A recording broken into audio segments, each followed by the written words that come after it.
Screen દેખાય છે ને દરેકને? હા સર. ઓકે. હવે મને એક આનો અર્થ કોણ સમજાવશે? સુદુર્લભા સર્વ મનોરમા વાણી, એનો અર્થ શું થાય? સર બોલું? હા બોલો. સૌના મનને ગમે તેવી વાણી. ઓકે, સૌના મનને ગમે તેવી વાણી. પછી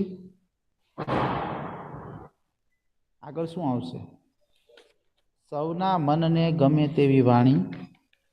વિરલ સર એમ જ આવીશ ને વિરલ. હા વિરલ, વિરલ હોય છે. બરાબર છે, સરસ, વેરી ગુડ. ઓકે, ખૂબ સરસ. ચાલો હવે એ ઉપરાંત પાઠની અંદર આપણે જોયું એ પ્રમાણે કે અહીંયા એક નામ છે પ્રસ્તાવ તરંગીણી.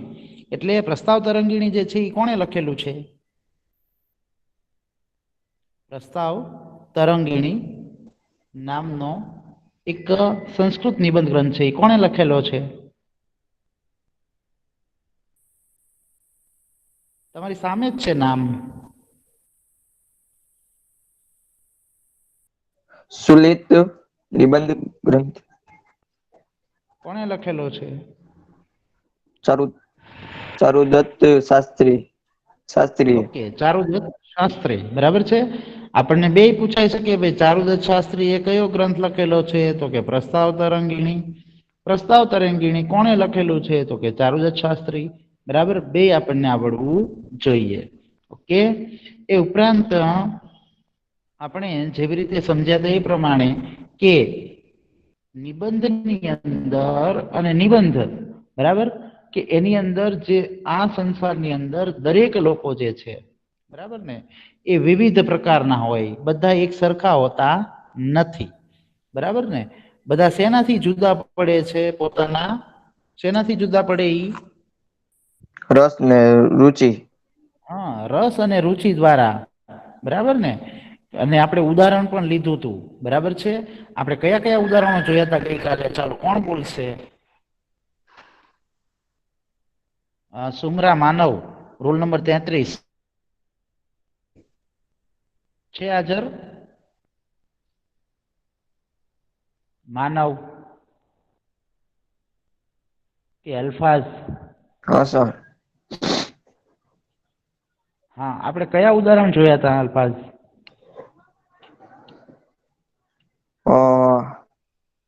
સર નથી મને એટલે. સર જુદા કેવી રીતે પડે છે? હા બોલો. આ સર અહીંયા નીચે જો અહીંયા શબ્દ આપ્યો છે, હાસ્ય રસ, એ શબ્દ કર્યો હતો. હા, ઓકે, પછી એક હાસ્ય રસ. બીજું પછી કેવી રીતે જુદા પડે? હાસીમ? એટલે સંધિ પ્રમાણે એમ. નહીં, સંધિ પ્રમાણે નહીં. માણસો છે એકબીજાથી, જો આપણો પ્રશ્ન શું છે એ સમજી લે. કે આપણે એમ કીધું ને કે જગતની અંદર લોકો છે ને વિવિધ પ્રકારના હોય, બધા એક સરખા ન હોય. બરાબર છે? બધા જુદા જુદા હોય, બધાની રસ રુચિ અલગ અલગ હોય. બરાબર ને? તો એના માટે આપણે ઉદાહરણ જોયું હતું કે કેવા કેવા અલગ અલગ રસ રુચિ હોય, અથવા તો એ માણસો કેવી રીતે જુદા પડે. માણસો કેવી રીતે જુદા પડે છે? કયા સ્વભાવથી, કયાથી, શેના દ્વારા જુદા હા, પડે? જેને સ્વાદ પ્રમાણે હોય, પછી જેને હા હા, હસતા હોય સરસ, બરાબર એવી છે, વેરી ગુડ. બરાબર. પછી આપણે ઉદાહરણ અહીં આપ્યું હતું. આપણે એમનામાં ઉદાહરણ જોયું હતું, પાઠ સિવાયનું. તે મેં તમને પિક્ચરનું ઉદાહરણ આપ્યું હતું. આપ્યું હતું ગઈકાલે? હા સર, પણ યાદ નથી આવતું. બરાબર. હા, પછી બીજું શું આપ્યું હતું આપણે? જો પાઠની અંદર આપણે આપ્યું હતું, યાદ કરો તમે. આ બધા ઉદાહરણો છે. સમજ્યાતા આવું કાંઈ? હા સર. ઓકે. તો માણસ છે ને કઈ રીતે જુદો પડે? આપણે ઉદાહરણ આપ્યું હતું કે ભાઈ દરેકની વિચારવાની ક્ષમતા જુદી જુદી હોય. એક વિચાર અહીંયા મૂકી દઉં, બરાબર ને, હું એમ કહું કે ભાઈ આના વિશે 5 વાક્યો બોલો, તો તમે બધા જુદું જુદું વિચારશો. બરાબર છે? જુદા જુદા તમારું જે છે બુદ્ધિ ક્ષમતા પ્રમાણે તમે અલગ અલગ એના વિશે વિચારી અને તમે કહેશો. બરાબર? હું તમારી સામે કોઈ એક વસ્તુ મૂકી દઉં અને વસ્તુ વિશે કહું, ભાઈ આ વસ્તુ વિશે તમે 5 વાક્યો બોલો. બરાબર? તો તમે એ વસ્તુ વિશેના 5 વાક્યો તમે તમારી રીતે વિચારીને બોલશો. બરાબર છે? કારણ કે દરેક જે છે એની વિચાર શક્તિ સર અને હા બોલો.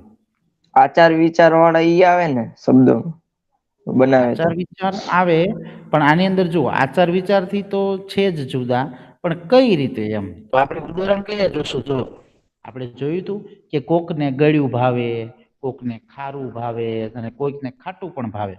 બરાબર? કે એવું જરૂરી નથી કે ભાઈ હાલો મને કંઈક એક વસ્તુ ભાવતી હોય, ભાઈ ગળી વસ્તુ મને બહુ ભાવતી હોય તો એ તને ભાવતી હોય એવું જરૂરી નથી. હા બરાબર છે? તને નોય ભાવતું હોય ભાઈ તું મને એમ કે ભાઈ મને ગળ્યું નથી ભાવતું હો, મને તો તીખું હોય ને તો મજા આવે. બરાબર છે? તો એવી રીતે છે.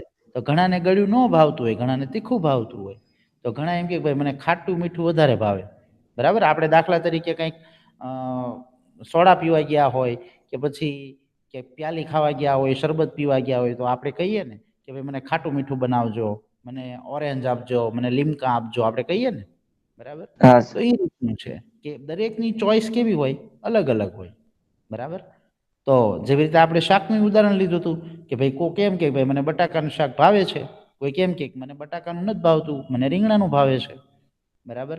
તો ઘણાને ભીંડો ભાવતો હોય, ઘણાને ન ભાવતો હોય. બરાબર? તો એ બધી કોના ઉપર ડિપેન્ડ છે? આપણી રસ રુચિ ઉપર. બરાબર? પછી એવી રીતે સાહિત્યની અંદર જોઈએ તો કોઈકને કાવ્ય ગમે, કોઈકને વળી નાટક ગમતું હોય, કોઈકને શિલ્પકળા ગમે, તો કોઈકને વળી ગણિત પણ ગમતું હોય. બરાબર ને? એ પોતાના ઉપર ડિપેન્ડ છે. બરાબર? કારણ કે એવું જરૂરી નથી ભાઈ મને ગણિત ગમતું હોય તો તમને ગણિત ગમતું જ હોય એવું જરૂરી નથી. બરાબર? તમને ન પણ ગમતું હોય, કારણ કે ગણિત રસનો વિષય છે. બરાબર? મારો રસ હોય ગણિતની અંદર, મને ઇન્ટરેસ્ટ હોય તો હું ગણિત વધારે ગમાડું. મને ગણિત ન ગમતું હોય તો ન ગમતું હોય. બરાબર? કારણ કે મારો રસનો વિષય નથી. પછી એવી જ રીતે આપણે વીર રસની જોયું હતું, વીર રસ, કરુણ રસ, હાસ્ય રસ. બરાબર? એ આપણી પસંદગી નાપસંદગી ઉપર છે કે ઘણાને એવા પિક્ચર જોવા ગમતા હોય અથવા તો એવી સાહિત્ય કૃતિ વાંચવી ગમતી હોય, એવા પુસ્તકો વાંચવા ગમતા હોય કે જેની અંદર શૂરવીરતાની વાતો હોય, કે જેની અંદર બહાદુરીની વાતો હોય. બરાબર ને? એવું ગમતું હોય. ઘણાને એવા સાહિત્ય વાંચવા ગમતા હોય કે ભાઈ જેની અંદર કરુણા હોય, દયા ભાવના હોય. બરાબર છે? તો જે આપણને હૃદયને સ્પર્શ કરી જાય એવી ઘટનાઓ આપેલી હોય તો કરુણ રસ છે એની અંદર. તો ઘણાને હાસ્ય રસ, તો આપણે હાસ્ય રસ જે છે એને પણ આપણે ઉદાહરણ લીધું હતું કે ભાઈ આપણે પિક્ચર પણ વિવિધ પ્રકારના જોઈએ છીએ, એમ સાહિત્ય પણ વિવિધ પ્રકારનું હોય. બરાબર ને? કે જ્યાં અમુક હાસ્ય ઉત્પન્ન કરનારા પણ હોય. બરાબર છે? તો તમે એવી રીતે આપણે હાસ્ય રસ વિશે પણ શીખી ગયા અને આવી રીતે જુદા જુદા રસ છે ને એ લોકો ધરાવતા હોય છે. બધાની જે છે ને વિચારસરણી અને રસ રુચિ એક સરખી હોતી નથી. એવું આપણે પહેલા પેરેગ્રાફમાં શીખી ગયા. હવે બીજા પેરેગ્રાફની અંદર આપણે એ જ જોવાનું છે આગળ. બીજા પેરેગ્રાફમાં એ જ વસ્તુ આપણા નિબંધની અંદર, આ આપણને નિબંધ છે, નિબંધની અંદર જો સંસ્કૃતની અંદર આપણે જે અત્યાર સુધીના જેટલા પાઠ શીખ્યા એમાં નિબંધ પ્રકારનો પાઠ છે એ આપણો આ પહેલો આવ્યો. બરાબર છે? અત્યાર સુધી જે આપણે આગળના 13-14 પાઠ શીખ્યા એમાં નિબંધ પ્રકારનો આપણો પહેલો પાઠ છે. તો આ એક ટોપિક ઉપર જ આખી ચર્ચા ચાલે છે. બરાબર? તો પહેલી લાઈન, પહેલો પેરેગ્રાફ પૂરો થયો. બીજા પેરેગ્રાફમાં આપણને છે ને એક ઉદાહરણ આપ્યું છે. ઉદાહરણ તમે એક વખત સમજી લેશો એટલે બીજો પેરેગ્રાફ આરામથી સમજાઈ જશે. એની અંદર એવું ઉદાહરણ આપેલું છે કે જે દુર્વ્યસની હોય, દુર્વ્યસની એટલે ખરાબ ટેવો વાળો, જેને ખરાબ ટેવ હોય અને આળસુ હોય, એ માણસને છે ને એનો માલિક હંમેશા એને કોઈને કોઈ કારણે થઈ અને કોઈ કાર્યની અંદર જોડે છે. બરાબર? એટલે કે કાર્ય કરવા માટે એને પ્રેરણા આપે છે કે ભાઈ તું આમ કરી નાખ, તું આમ કરી નાખ, એને ચીંધવું પડે.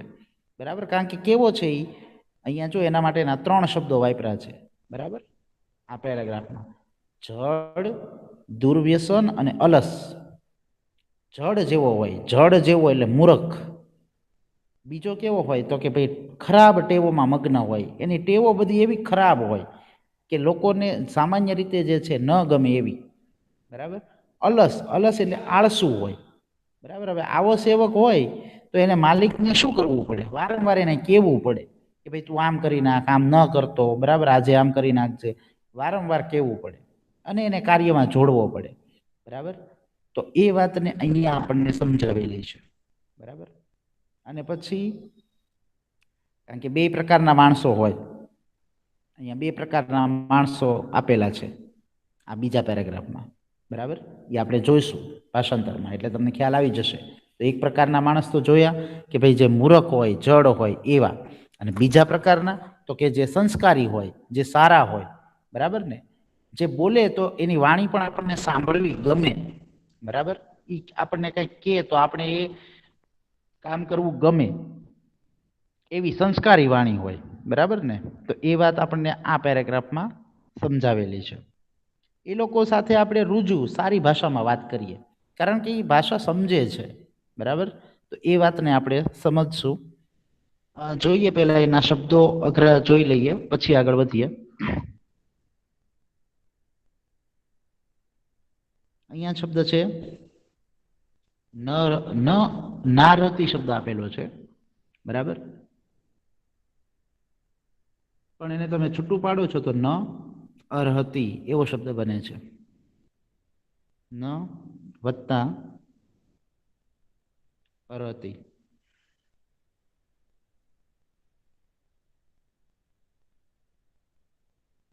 બરાબર.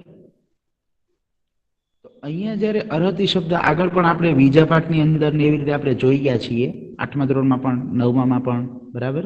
એટલે જ્યારે થઈ શકે, બની શકે એવા અર્થમાં અરહતી શબ્દ વપરાતો હોય, બરાબર. એટલે અહીંયા આપણે લખશું કે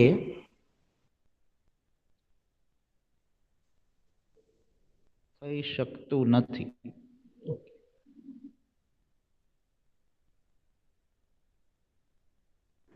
બરાબર.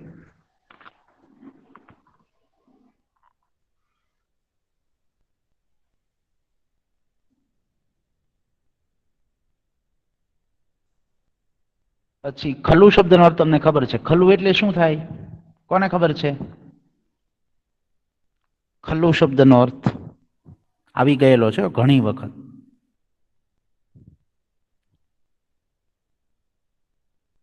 શાબીર. શું છે? ખલ્લું શબ્દનો અર્થ શું થાય? ખલ્લું. શાબીર. હા.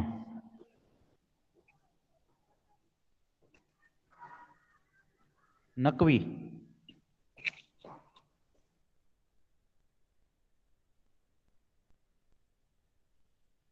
ફૈઝાન. ફૈઝાન. ખલ્લું એટલે કે ખોલવું. નહીં. ખુલ્લું ખુલ્લું બેટા નહીં નહીં નહીં બેટા. જો ખલ્લું શબ્દ છે એ આપણે ઓલરેડી ઘણી વખત આવી ગયેલો છે. મેં તમને દર વખતે કીધેલું છે કે ખલ્લું શબ્દ જે છે વારંવાર આવે છે એને તમારે યાદ રાખવાનો છે. 8મામાં પણ શીખી ગયા અને 9મામાં ઘણી વખત શબ્દ આવી ગયો ખરેખર, બરાબર. ખલ્લું એટલે શું થાય યાદ રાખી લેજો, બરાબર. બરાબર. ખલ્લું એટલે ખરેખર, બરાબર. ખાસ યાદ રાખી લેજો, લખી લ્યો અત્યારે તમે એટલે તમને ખ્યાલ રહે. અમુક શબ્દો તો એવા હોય જે વારંવાર આવતા જ હોય તો એ યાદ હોવા જ જોઈએ, બરાબર. પછી આગળનો શબ્દ લખો આરશેણ, એની બાજુનો.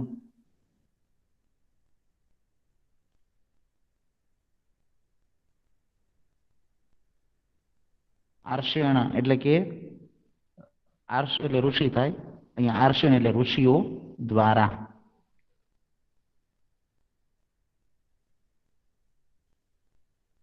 ઋષિઓ દ્વારા.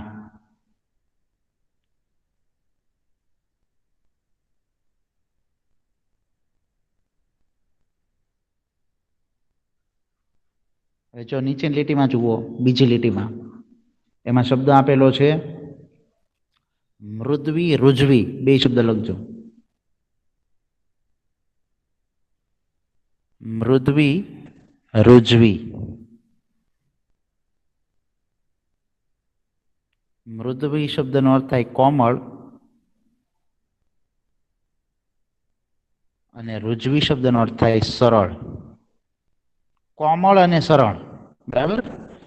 કોમળ અને સરળ. મૃદ્વી ચ રુજવી એવો શબ્દ છે. મૃદ્વી એટલે કોમળ, મૃદુ, બરાબર. અને રુજવી એટલે રુજુ, રુજુ એટલે સરળ. મૃદુ અને રુજુ એવો શબ્દ છે મૂળ. અને એને આવી રીતે વાક્યમાં લઈએ તો મૃદવી અને રુજવી, કોમળ અને સરળ. રોચતે શબ્દ ગઈકાલે આવી ગયો. રોચતે એટલે શું થાય? ગઈકાલે આપણે કેટલી વખત જોયો? જો ઉપરના પેરેગ્રાફમાં દેખાડું તમને, જો અહીંયા છે ને રોચતે, બરાબર, કેટલી વખત આવી ગયો રોચતે, બરાબર. શું થાય? ભૂલી બહુ જાઓ છો તમે બધા. રોચતે એટલે શું થાય? બોલો.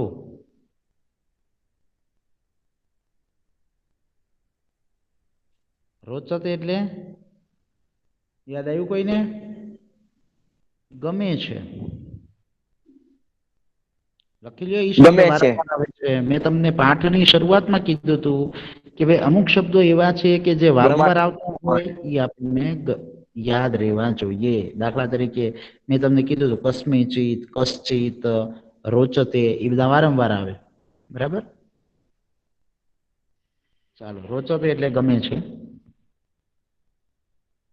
પછી આગળનું એતાદ્રશી વાણી. એતાદ્રશી વાણી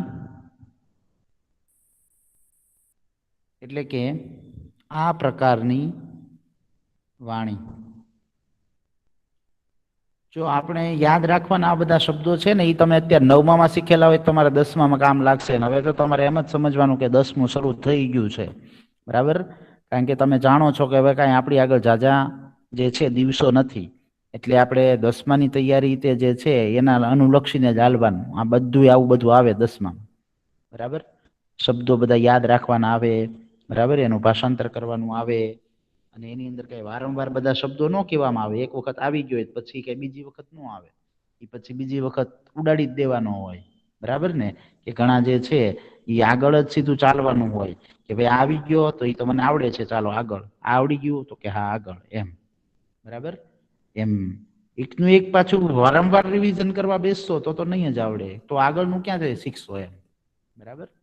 જો અહીંયા જળ શબ્દ છે, જળનો અર્થ આપણે જળ જ લેવાનો છે. જળ એટલે મૂરખ પણ થાય. અને જળ શબ્દનો અર્થ જળ, જે મૂરખ છે. બરાબર ને? જે એક વાતમાં કે કહેવામાં સમજતો નથી એને આપણે જળ જેવો કહીએ. બરાબર ને? આ શબ્દ લખો, દૂરવ્યસન રતઃ. દૂરવ્યસન રતઃ.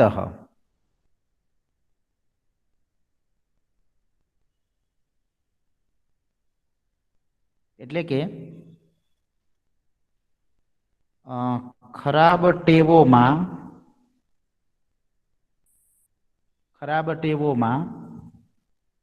પછી અહીંયા રત શબ્દનો અર્થ રત પણ લખી શકો અથવા મગ્ન. ખરાબ ટેવોમાં રચ્યો પચ્યો એવો શબ્દ પણ લખી શકો. જે ખરાબ ટેવોમાં હંમેશા રચ્યો પચ્યો રહેતો હોય ને, મગ્ન રહેતો હોય ને એવો. બરાબર. ખરાબ ટેવોમાં રચ્યો પચ્યો અથવા તો ખરાબ ટેવોમાં મગ્ન. જેને ખરાબ ટેવો બધી પડી ગઈ હોય. બરાબર ને? એવો.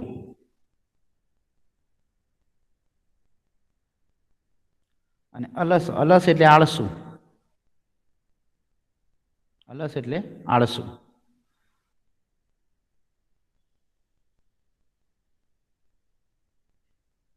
અહીંયા જુઓ, તસ્ય આધીપ શબ્દ છે. એ શબ્દ બરાબર યાદ રાખજો. તસ્ય વત્તા અધીપ એવો શબ્દ છે. તસ્ય વત્તા અધીપ. અધીપ એટલે માલિક, તેનો માલિક. અધીપ શબ્દનો અર્થ થાય છે માલિક. બરાબર છે?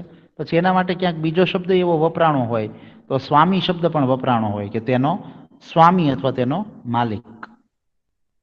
બરાબર. તસ્ય એટલે તેનો અને અધીપ એટલે કે માલિક, સ્વામી. પ્રાય. જો આ શબ્દ આવી ગયો છે અગાઉ. પ્રાય એટલે મોટા ભાગે. આ શબ્દ અગાઉ આવી ગયો છે 2-3 વાર. પ્રાય શબ્દનો અર્થ થાય છે મોટા ભાગે. સર, હા બોલો. તસ્યાધીપ એટલે તેનું ગુજરાતી શું છે? તેનો માલિક. તસ્ય અધિપ એટલે તેનો માલિક.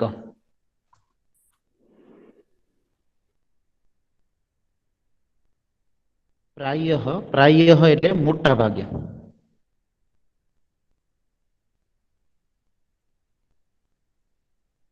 હવે જો આમાં એક ક્રિયાપદ પ્રયોજાણું છે, એ તમારે બોલવાનું છે, વદતી. તો વદતી ક્રિયાપદને મારે ઓળખાવવું હોય કેમ ઓળખાવવું? વર્તમાન કાળ વાળો કોષ્ટક યાદ કરવાનો, તમારે યાદ કરો જોઈએ. યાદ આવ્યું?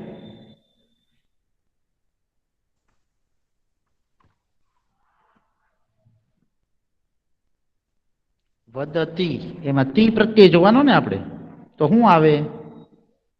વદતી બોલો જોઈએ તમે, બધાને આવડવું જ જોઈએ. વદતી તો તી પ્રત્યય છે તો શું આવે એની અંદર? વર્તમાન કાળ પરસ્મય પદ કયું આવે? સર વદતી ને તો સર છે ને એક વચન અને ઓલો અન્ય પુરુષ. ઓકે, સરસ.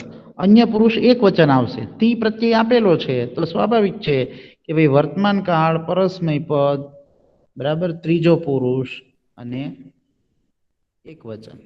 ઓકે, બધાને આવડવું જોઈએ હો, એકલા ફૈઝાનને જ આવડે એવું જરૂરી નથી, બધાને આવડવું જોઈએ. બરાબર, ઓકે.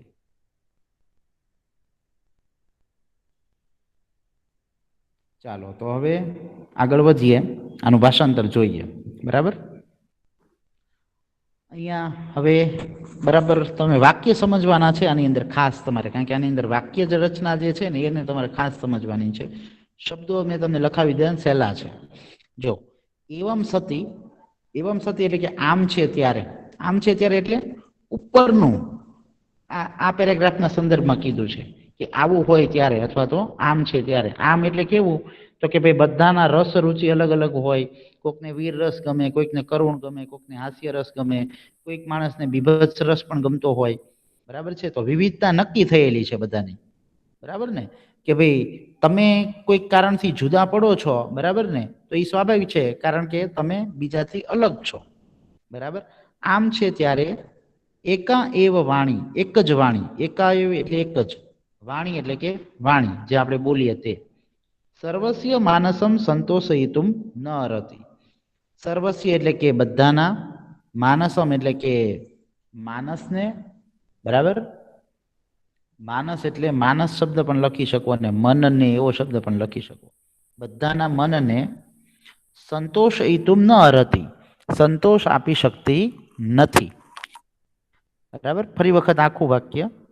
આમ છે ત્યારે એક જ વાણી બધાના મનને સંતોષ આપી શકતી નથી. જો વાક્ય સમજો, એક વાણી હોય ને એ બધાને સંતોષ ન આપી શકે. શા માટે? મેં તમને કાલે ઉદાહરણ આપ્યું હતું. બરાબર, કે ભાઈ એક પ્રકારની વાણી કીધી હોય, પણ હવે જો એમાં સંસ્કારી માણસ પણ હોય અને મૂર્ખ માણસ હોય બેઠો હોય. બરાબર, તો સ્વાભાવિક છે કે જે સંસ્કારી છે, બરાબર, જે સમજુ છે, બુદ્ધિશાળી છે, એ વિચારને એક્સેપ્ટ કરશે, વિચારને સ્વીકારશે અને એના ઉપર વિચાર કરી અને પોતાનો વિચાર પણ રજૂ કરશે. પણ મૂર્ખ માણસને એમાં ખબર પડશે તો કે નહીં પડે. બરાબર, શા માટે? કારણ કે એની બુદ્ધિ ક્ષમતા એટલી નથી, એની વિચાર ક્ષમતા એટલી નથી. સમજાય છે આ વાક્ય કે નથી સમજાતું? એક જ વાણી બધાના મનને સંતોષ આપી શકતી નથી. ઘણાને એ વાણી ગમે પણ અને ઘણાને ન પણ ગણે. આ જ વાક્ય ઉપર આખો પાઠ છે. બરાબર, હવે જો ય ખલુ, હવે એના માટે ઉદાહરણ આપેલું છે આપણને. એક સંસ્કારી માણસનું, એક મૂર્ખ માણસનું એક ઉદાહરણ આપેલું છે. એટલે આખું ઉદાહરણ આપણે જોઈએ હવે બે વાક્યમાં. ય ખલુ, ય એટલે જે, ખલુ એટલે ખરેખર, આર્ષેણ, આર્ષેણ એટલે કે ઋષિઓ દ્વારા સંસ્કારેણ સંસ્કૃત ભવતી, એટલે સંસ્કારથી સંસ્કૃત એટલે કે જે સંસ્કારથી સંસ્કારયુક્ત થયેલા હોય. બરાબર, ઋષિઓએ જે સ્વીકારેલા સંસ્કાર હોય ને એનાથી જે સંસ્કારયુક્ત હોય તેને, એટલે ઋષિઓ જે માનતા હોય ને એ સંસ્કાર જેની અંદર હોય ને તેવા લોકો. તસ્મૈ મૃદ્વી રુજવી એટલે તેને મૃદુ, તેને કોમળ અને સરળ વાણી એટલે કે વાણી અને રોચતે એટલે ગમે છે. બરાબર. જે ખરેખર ઋષિઓ દ્વારા સ્વીકારેલા સંસ્કારથી સંસ્કારયુક્ત હોય તેને સરળ અને કોમળ વાણી ગમે છે. જો સ્વાભાવિક છે કે જે સારી વિચારધારા ધરાવતા હોય, જે સારા સંસ્કારો ધરાવતા હોય, એને હંમેશા સરળ અને કોમળ વાણી ગમે. પછી એના માટેનો શબ્દ આપેલો છે ન તું કર્કશા કુટિલા. એને કર્કશ અને કપટયુક્ત વાણી ન ગમે. કર્કશ એટલે કડવી, બરાબર, અને કપટયુક્ત એટલે કે લુચ્ચાઈ વાળી. બરાબર છે કે કોઈ એને વાંકું બોલે કે કોઈ ખરાબ વાણી બોલે ઈ સંસ્કારથી સંસ્કારયુક્ત થયેલા માણસને ગમે નહીં. બરાબર છે. તો એ વાત આપણને આખા વાક્યમાં સમજાવેલી છે. ફરી વખત આખું વાક્ય બોલું છું, ધ્યાનથી સાંભળજો. જે ખરેખર ઋષિઓએ સ્વીકારેલા સંસ્કારથી સંસ્કારયુક્ત હોય તેને કોમળ અને સરળ વાણી ગમે છે. બરાબર. કર્કશ કે કપટી વાણી નહીં. ત્યાં વાક્ય પૂરું થઈ જાય. હવે બીજું વાક્ય જોવાનું. અતઃ, આથી, એતે સહ, એતે સહ એટલે કે એની સાથે, એતે સહ એટલે કે તેની સાથે, વાર્તા અવસરે એટલે કે વાતચીત કરતી વખતે અથવા વાતચીતના પ્રસંગે એતાદ્રશી વાણી એટલે કે આ પ્રકારની વાણી એવ એટલે જ ઉચિતા ભવતી, ઉચિતા ભવતી એટલે કે યોગ્ય હોય છે. એટલે આ પ્રકારની એટલે કયા પ્રકારની? તો કે કોમળ અને સરળ. બરાબર. આ વાક્ય આની સાથે કનેક્ટ છે. એટલે આ વાક્યમાં એવું કીધું છે, આથી આ બધાની સાથે વાતચીત કરતી વખતે અથવા વાતચીતના પ્રસંગે આ પ્રકારની વાણી જ યોગ્ય હોય છે. કયા પ્રકારની? તો કે સરળ અને કોમળ. કારણ કે એ લોકો કેવા છે? ઋષિઓ દ્વારા સ્વીકારેલા સંસ્કારથી સંસ્કાર યુક્ત છે. એટલા માટે કોમળ અને સરળ વાણી હોવી જોઈએ. પણ જો અહીંયા પરંતુ આપેલું છે. પરંતુ એટલે કે પરંતુ હવે જો હવે બીજું ઉદાહરણ આપ્યું મૂર્ખનું, કે જે મૂર્ખ માણસ છે, જે ખરાબ ટેવોમાં મગ્ન છે, જે આળસુ છે, એનું એક ઉદાહરણ આપ્યું છે. સમજો. પરંતુ જે એટલે કે જે જડ એટલે કે જડ હોય, બરાબર ને? જડ એટલે કે મૂર્ખ, દુર્વ્યસન રત એટલે કે ખરાબ ટેવોમાં મગ્ન હોય અથવા ખરાબ ટેવોમાં રચ્યો પચ્યો હોય, ચ અલસ અને આળસુ સેવક હોય, બરાબર, અને આળસુ પાછો હોય, બરાબર. તો એની અંદર આ ત્રણેય ખરાબ ગુણો છે કે ભાઈ મૂર્ખ પણ છે, ખરાબ ટેવોમાં મગ્ન પણ છે અને આળસુ પણ છે. બરાબર. તો એવો સેવક હોય ને, સેવક ભવતી, સેવક હોય, તસ્મૈ એટલે કે તેને, તસ્ય અધિપ તેનો માલિક, તેને તેનો માલિક, પ્રાય, પ્રાય એટલે કે મોટા ભાગે, કર્કશા વાણી વદતી એટલે કે કર્કશ વાણી કહે છે. કર્કશ એટલે કડવી વાણી. એને હંમેશા એ ખીજાતો હોય અને બોલતો હોય, બરાબર ને? ખીજાતો હોય ત્યારે એ કામ કરે. એટલે અહીંયા શું કીધું છે? તેને તેનો માલિક મોટા ભાગે કડવી વાણી અથવા કર્કશ વાણી કહે છે. ચ કાર્ય સંયોજય હતી અને કાર્યમાં જોડે છે. એટલે કે કામકાજ કરવા માટે એને જોડે છે. બરાબર. કામકાજ એને પેલા ચીંધવું પડે, કેવું પડે તો એ કામ કરે. અને સ્વકીયમ પ્રયોજનમ સંપાદી હતી અને પોતાનું પ્રયોજન સાધે છે. પ્રયોજન એટલે કે એના માટેનું કારણ. એટલે એને કયા કારણથી રાખ્યો હોય નોકરને? નોકરને માલિકે રાખ્યો હોય તો કયા કારણથી રાખ્યો હોય? એને કાંઈ કામની જરૂર પડી હોય. હા, એને કામની જરૂરિયાત હોય તો જ રાખ્યો હોય ને. હવે જો નોકર કામ જ ન કરે, બરાબર, તો પછી એ નોકર કામનો શું? બરાબર. માલિકે નોકરને રાખ્યો છે, સેવકને, તો કામ કરવા માટે તો રાખ્યો છે અને કામ કરવાનો પગાર આપે છે. બરાબર. પણ હવે સેવક નોકર કામ જ ન કરે તો શું? એટલા માટે અહીંયા એવું કીધું છે કે ભાઈ એને વારંવાર કહેવું પડે. કે ભાઈ તું આ કામ કર, આ કામ ન કરતો આ કરવાનું છે, આમ કરવાનું છે, એને વારંવાર ચીંધવું પડે. પણ એ એક વખત ચીંધે ન કરતો હોય, બીજી વખત ન કરવો પડતો હોય, તો એને શું કરવું પડે કે કર્કશ વાણી કેવી પડે, કડવી વાણી, ખીજાઈને કેવું પડે, એ ભાઈ આમ કર નાખ, બરાબર ને, એને ખીજાઈને કેવું પડે.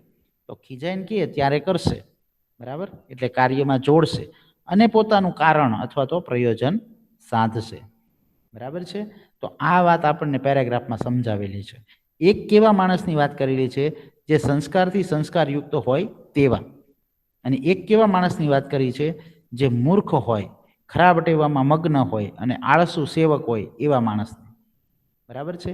તો જો સંસ્કારથી સંસ્કારયુક્ત હોય એની સાથે કેવી રીતે વાત કરશે કોઈ પણ, તો કે કોમળ અને સરળ વાણીમાં.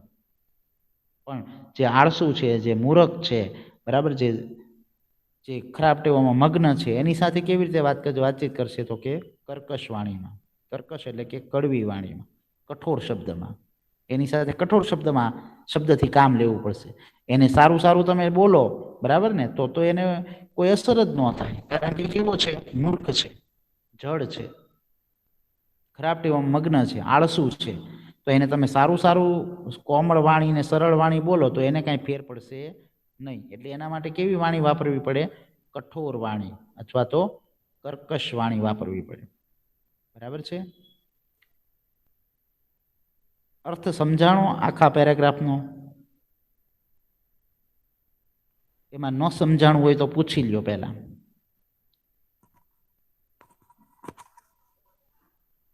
સમજાઈ ગયું સર, સમજાઈ ગયું. બીજા પેરેગ્રાફમાં આપણને આપેલું છે એકદમ સહેલું, પણ તમારે વાક્ય રચના બરાબર સમજવાની છે ખાસ. અને બે જ બાબત આપેલી છે બીજા પેરેગ્રાફમાં, કે એક સંસ્કારથી સંસ્કારયુક્ત હોય તેવા માણસની સાથે કોમળ અને સરળ વાણીમાં વાતચીત કરે, બરાબર. પણ જે જડ હોય, ખરાબ ટેવામાં મગ્ન હોય ને આળસુ સેવક હોય એને એનો માલિક છે ને હંમેશા કડવી વાણી જ કે, બરાબર, એને કઠોર શબ્દ જ કહેવા પડે તો જ એ કામ કરે, બરાબર. પણ જે ખરેખર સંસ્કારથી સંસ્કારયુક્ત હોય એની સાથે તો સરળ અને કોમળ વાણીમાં જ વાત કરવાની હોય, કારણ કે એને કઠોર શબ્દ જે છે, બરાબર ને, તો એની સાથે ન વાપરવાના હોય. શા માટે? કારણ કે એ સંસ્કારથી સંસ્કારયુક્ત છે, એ વિચારશીલ છે, એ બુદ્ધિશીલ છે, બરાબર ને, એટલા માટે. તો એ વાત આપણને આ બીજા પેરેગ્રાફમાં સમજાવેલી છે. એક વખત રિપીટ કરું છું બીજો પેરેગ્રાફ, છતાં કોઈને કઈ પ્રશ્ન હોય તો પૂછી લેજો. ઓકે. આમ છે ત્યારે એક જ વાણી બધાના મનને સંતોષ આપી શકતી નથી, બરાબર. ઉપર જેવી રીતે આપણે જોયું એ પ્રમાણે, અને આપણે ઉદાહરણ પણ લીધું હતું કે ભાઈ પ્રોગ્રામ હોય ને એની અંદર કેટલા બધા માણસો બેઠા હોય, હજારો માણસો બેઠા હોય, બરાબર. અને કોઈ કથા વાંચતું હોય કે પછી કોઈ પોતાના વિચારો રજૂ કરતું હોય, બરાબર. તો બધાના વિચારો કાંઈ એની સાથે બધા સહમત જ હોય અને બધા એક સરખું જ વિચારતા હોય એવું ન હોય, બરાબર ને. કોઈક બેઠું બેઠું એમ કે એટલે આ ભાઈ તો ખોટું બોલે છે, બરાબર. કોઈક બેઠું બેઠું એમ કે ભાઈ હું આના વિચાર સાથે સહમત નથી, મને આ ભાઈએ કીધું એ મને કંઈ સમજણ ન પડી, બરાબર. તો કોઈક એમ કે ના ના ભાઈ બહુ સરસ વિચાર છે, ના ના ભાઈ આ તો કરવું જ જોઈએ, આ ભાઈની વાત સાચી છે. તો કોઈક એવું કહે છે. બધા અલગ અલગ વિચાર છે, હજાર માણસો બેઠા હોય, હજારે અલગ અલગ વિચાર છે, બરાબર. એટલે આગળ એમ કીધું છે જે ખરેખર ઋષિઓના સંસ્કારથી સંસ્કારયુક્ત હોય તેની સાથે કોમળ અને સરળ વાણી ગમે છે, બરાબર. કર્કશ કે કપટયુક્ત વાણી નહીં. આથી આ બધાની સાથે વાતચીત કરતી વખતે આ પ્રકારની વાણી જ યોગ્ય છે. આ પ્રકારની એટલે કોમળ અને સરળ. પછી આગળ, પરંતુ જે જડ છે, ખરાબ ટેવોમાં મગ્ન છે અને આળસુ સેવક છે, બરાબર, તેને તેનો માલિક મોટા ભાગે કર્કશ વાણી કહે છે અને કાર્યમાં જોડે છે અને પોતાનું પ્રયોજન સાધે છે.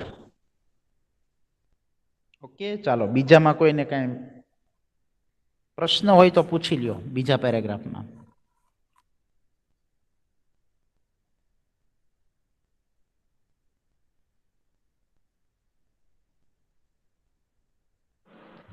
બીજા પેરેગ્રાફમાં કોઈને કાંઈ પ્રશ્ન હોય તો પૂછી શકો છો.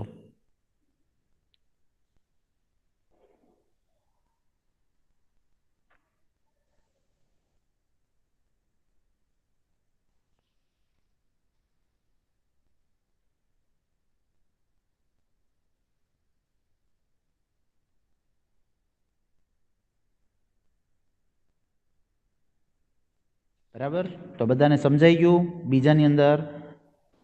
સમજાઈ ગયું. ઓકે, તો હા, આપણે સર, હવે સમજાઈ ત્રીજા પેરેગ્રાફ તરફ આગળ વધીએ. બીજા પેરેગ્રાફમાં છતાંય હું તમને જ્યારે મોકલું ત્યારે વાંચજો, બરાબર, સમજજો, ન સમજાય તો પૂછજો, બરાબર. આગળના પેરેગ્રાફમાં શું કીધેલું છે એ સમજી લઈએ. એની અંદર એવી વાત છે કે ઈર્ષ્યાગ્રસ્ત માણસ હોય, જેને ઈર્ષ્યા થાય, એકબીજાની ઈર્ષ્યા, બરાબર ને, તો એવો ઈર્ષ્યા કે જેને એકબીજાની બાબતો જે છે એ હંમેશા આપણને ખબર ને ઘણાને એવું હોય કે એક બીજા વિશે જ વિચાર્યા કરે કે ભાઈ આ આમ કરે છે ને, આ આમ કરે છે ને, આ આમ કરે છે ને, ઓલો આમ ને ઓલો આમ, તો બધા ઈર્ષ્યા કર્યા કરે, પોતાનું ન કરે પણ બીજાનું કર્યા કરે, તો એ ઈર્ષ્યા. તો ઘણા એવા લોકો હોય છે એ બીજાના દુર્ગુણોનું વર્ણન કરે કે આ આવો ને આ તેવો ને આ ફલાણો આવો ને, બરાબર ને, તો એના દુર્ગુણ એટલે ખરાબ ગુણો કીધા રાખે, બરાબર. અને પોતાનું શું કરે તો કે ગુણોનું વર્ણન કરે, પોતાની પાછી વાહવાહી કરે કે ભાઈ જો હું તો આમ જ, મારે તો આમ જ, હું તો આવો, હું તો આમ. તો કેવી રીતે કરે? પોતાના ગુણોનું વર્ણન કરે. અને બીજાનું શું કરે? દુર્ગુણોનું વર્ણન, એટલે કે ખરાબ ગુણોનું વર્ણન, બરાબર. પછી આપણને એવું કીધેલું છે કે સજ્જન માણસો હોય ને એને આવી નિંદા ન ગમે. જે ખરેખર દુર્જન ખરાબ માણસ હોય છે ને એને જ આવું બધું ગમે. પણ જે સજ્જન એટલે સારો માણસ, તો સારા માણસને આવું બધું ન ગમે, બીજાની નિંદા કરવી, બરાબર, બીજાની ખોદણી કરવી, એ સજ્જન માણસને ન ગમે, સારા માણસને ન ગમે, બરાબર. તો એ વાત આપણને આ પેરેગ્રાફમાં સમજાવેલી છે, બરાબર. તો સ્વાભાવિક છે કે ભાઈ આપણે આવું વર્ણન કરીએ અથવા વર્તન કરીએ તો બીજા કોઈને ગમે પણ અને ન પણ ગમે, તો એ વાત આપણને કીધેલી છે. એના શબ્દોને પણ આપણે સમય થઈ ગયો છે, બરાબર. એટલે આવતા લેક્ચરની અંદર આપણે આ ગયું. પેરેગ્રાફ, આ અને શ્લોક, બરાબર, એ ત્રણેય સમજશું.